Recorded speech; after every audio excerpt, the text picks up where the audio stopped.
Bobby right down, Bobby naturally.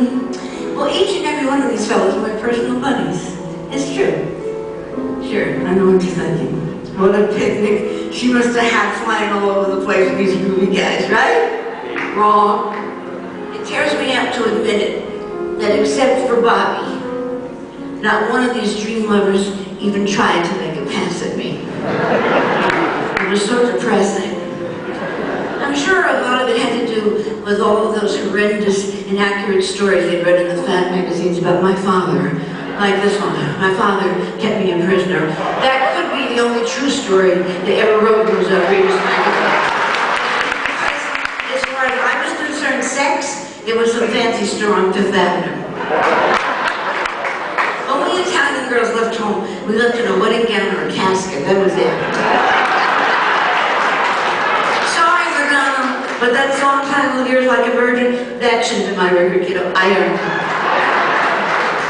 Every month, just like all the rest of the girls in America, I'd rush down to the newsstands and I'd buy all the latest fan magazines because I wanted to get excited too about who was supposed to be my hot new flame of the month. One of the first was with Tony Perkins.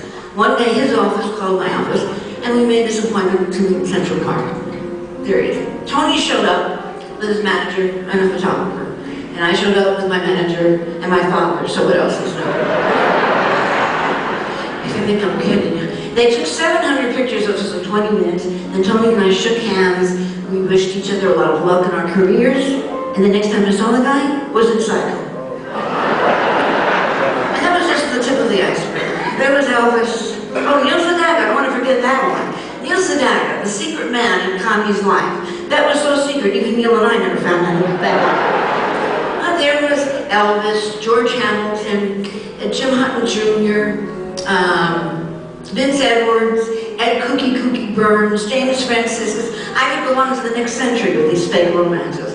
But you gals have to figure, hey, this chick is going to be some authority on boys. Look how these teenage idols just drop dead at her feet. So every week, the truth, you sent me over 2,500 letters, many of them seeking my advice about what to do with your problems with your boyfriends. Talk about the blind leading the blind.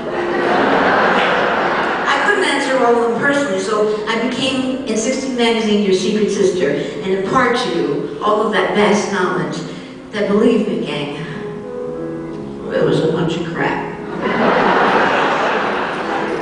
But anyway, underneath it all, we really were secret sisters, you know, because we all dreamed of someday finding that one special boy to share our lives with. So, it turned out to be a really good thing. Well, one day, on a trip down south, I made this rather startling discovery.